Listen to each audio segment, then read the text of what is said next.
नमस्कार किसान भाइयों, यहाँ पर किसान सम्मान निधि का जो है पोर्टल ऑन हो चुका है जिसमें कुछ नए अपडेट आया है। अब पुराने फॉर्मेट में जो है यहाँ पर फॉर्म नहीं भराता है। नए तरीके से नया ऑप्शन यहाँ पर आ चुका है जो कि आपको समझना बहुत ही ज़रूरी है। कोई भी गलती होने के कारण आपका किसान सम्मान निधि का फॉर्म रिजेक्ट हो सकता है। तो कैसे घर बैठे अपने मोबाइल से जो है ऑनलाइन अप्लाई कर सकते हैं किसान सम्मान निधि नया रजिस्ट्रेशन के लिए। चलिए दोस्तों, वीडियो शुरू करते हैं। वीडियो शुरू करने से पहले आपसे रिक्वेस्ट है, वीडियो अच्छा लगे तो लाइक, चैनल को सब्सक्राइब करके हमें सपोर्ट जरूर कर दीजिएगा। तो किसान भाइयों, अगर सम्मान निधि में अपना नाम जुड़ाना चाहते हैं तो सबसे पहले जो दस्तावेज हैं उनके बारे में जान लेते हैं। दस्तावेज आपको ज़रूरत पड़ने वाले हैं आपका आधार कार्ड और आधार कार्ड से जुड़ा हुआ मोबाइल की आपको आवश्यकता पड़ेगी। साथ ही साथ आपका ज़मीन का जो कागज़ है वो आपको यहाँ पर लगने वाली है। तो ज़मीन का जो कागज़ है उसको PDF में बनाकर रख लीजिएगा 200 KB के अंदर में, तब आप इसको जो है अप्लाई कर पाएंगे।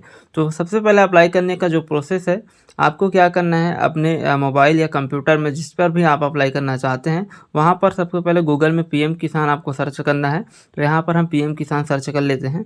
जैसे ही आप सर्च करेंगे इस प्रकार से ये वाला वेबसाइट है, ये आ जाएगा। इस पर आपको क्लिक करना है और यहाँ पर मेन वेबसाइट पे चले आना है। इसका लिंक डिस्क्रिप्शन में भी दे दूँगा, डायरेक्ट क्लिक करके भी यहाँ पर आ सकते हैं।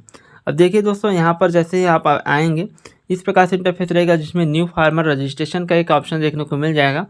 यहाँ पर आपको क्लिक करना है राइट साइड में।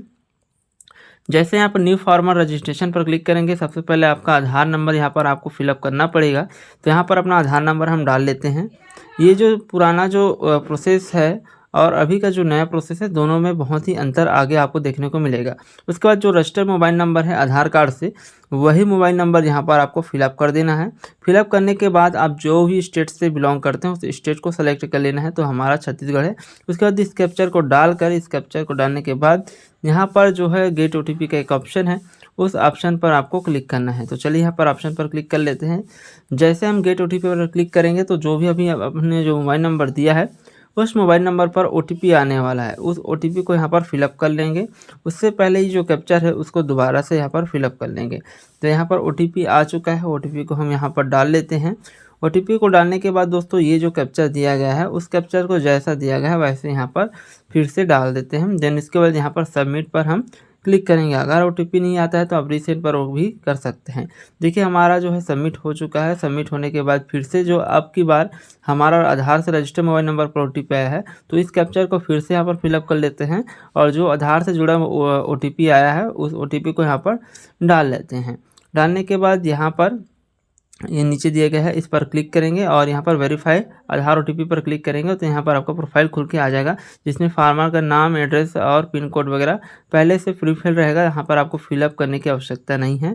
यहाँ पर कैटेगरी में आप आएंगे तो यहाँ पर ST SC या जनरल या फिर OBC जो भी है, तो अगर आप OBC हैं तो जनरल में डाल दीजिएगा अदर कैटेगरी में। तो उसके बाद यहाँ पर राशन कार्ड का अगर डिटेल है तो डाल सकते हैं, नहीं तो छोड़ देंगे तो भी कोई या फ़र्क नहीं पड़ने वाला है। उसके बाद यहाँ पर PM किसान सम्मान निधि मानधन योजना वाला जो रहता है उसको नो पर क्लिक कर दीजिएगा। यहाँ पर एड्रेस आपका प्री फिल रहेगा।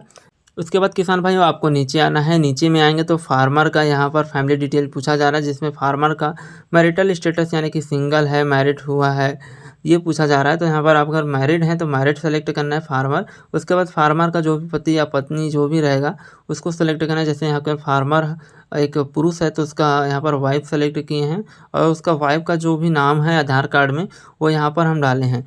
तो यहाँ पर आधार कार्ड में अंग्रेजी का कैपिटल लेटर में आपको डालना है उसका आधार, और यहाँ पर साइड में आधार नंबर डालने के बाद उसका स्पॉन्सर आधार नंबर यानी कि उसका वाइफ का आधार नंबर भी पूछा जा रहा है। तो यहाँ पर आपको अपने जिसका भी डाल रहे हैं तो उसका पत्नी है या पति है उसका आधार का जो है ज़रूरत पड़ सकता है। तो यहाँ पर जैसे हम एक किसान का डाल रहे हैं उसका पत्नी का यहाँ सेलेक्ट किए हैं, उसका नाम डाले हैं, उसका आधार नंबर यहाँ पर डाल रहे हैं। और डालने के बाद दोस्तों यहाँ पर एक ऑप्शन दिया गया है डेमो ऑथेंटिकेशन, इस पर हम क्लिक करेंगे। तो क्लिक करने के बाद यहाँ पर सक्सेसफुल हो चुका है, ओके पर हम क्लिक करेंगे। देन उसके बाद नीचे पर आएंगे, नीचे आएंगे तो यहाँ पर लैंड डिटेल यहाँ पर दिया गया है एज पर फार्मर आईडी, जो भी फार्मर आईडी बना है उसके हिसाब से ऑटोमेटिक फ्री फिल यहाँ पर पहले से आ चुका है जिसमें फार्मर का पूरा डिटेल दिया गया है। तो यहाँ देख सकते हैं फार्मर डिटेल्स, जिसमें यहाँ पर सबसे पहले फार्मर का स्टेट, डिस्ट्रिक्ट और सब डिस्ट्रिक्ट, ब्लॉक और विलेज यहाँ पर दिया गया है। नीचे में देखेंगे इसी में तो एक ऑप्शन आपको देखने को मिलेगा ऑनरशिप। तो लैंड का जो ओनरशिप है यानी कि लैंड का जो भूमि का मालिक है वो सिंगल है, अकेला है कि जॉइंट है यानी कि बहुत लोगों का है। तो यहाँ पर जॉइंट है तो जॉइंट पे, सिंगल है तो सिंगल पर सेलेक्ट करेंगे। अगर जॉइंट है जॉइंट पर सेलेक्ट करेंगे तो यहाँ पर जिसका जिसका भी नाम रहेगा उसका नाम यहाँ पर आ जाएगा, उसका पूरा डिटेल। जिसका भी अप्लाई करना है उसके आगे में चेक बॉक्स में चेक लगा देना है और उसके बाद नीचे में और ऑप्शन यहाँ पर ऑटोमेटिक आ जाता है। तो देखिए जैसे चेक बॉक्स में चेक लगाए हैं तो यहाँ पर लैंड डिटेल ऐड करना है, जिसमें सबसे पहले आपको जो है फार्मर का खसरा नंबर यहाँ पर अब यहाँ पर आपको डालना है। खसरा नंबर कहाँ से मिलेगा? आपका ज़मीन का B1 नकल या तो फिर कागज़ जो भी होगा ज़मीन का उस पर लिखा होगा। उसके बाद दोस्तों यहाँ पर देखिए लैंड ट्रांसफ़र स्टेटस दिया गया है, इस पर आपको क्लिक करना है।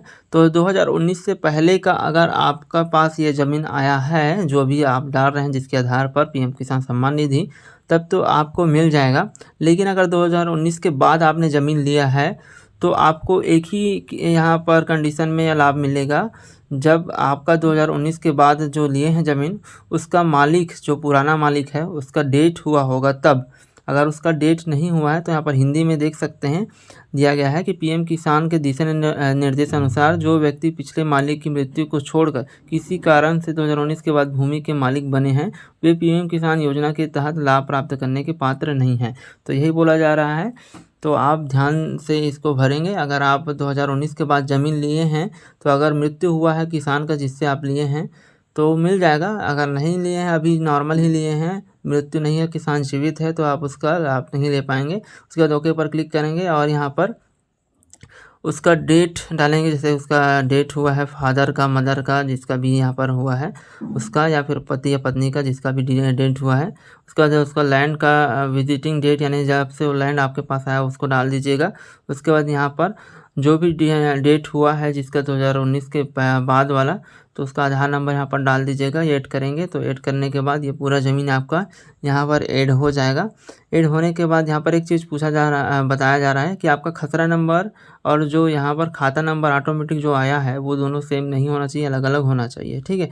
तो ये चीज़ आपको ध्यान रखना है। और जैसे ऐड करेंगे तो नीचे में आ जाएगा, सब चीज़ पूरा फिल हो जाएगा। अब उसके बाद यहाँ पर डिक्लेरेशन का एक ऑप्शन रहेगा, उस ऑप्शन पर आपको टिक लगा देना है और आपका जो भी PDF आपने बनाया है ऋण पुस्तिका या ज़मीन के कागज़ का 200 KB के अंतर्गत PDF में, उसको अपलोड करके सबमिट कर देना है। तो आपका PM किसान सम्मान निधि का फॉर्म यहाँ पर सबमिट हो जाएगा। तो कुछ इस प्रकार से आप फॉर्म फिलअप कर सकते हैं। अगर कोई भी दिक्कत आती है तो कमेंट बॉक्स में ज़रूर बताना, मैं आपकी जो है पूरी मदद करने की कोशिश करूँगा। तो मिलते हैं नए वीडियो में किसान भाइयों, तब तक के लिए जय हिंद, जय भारत।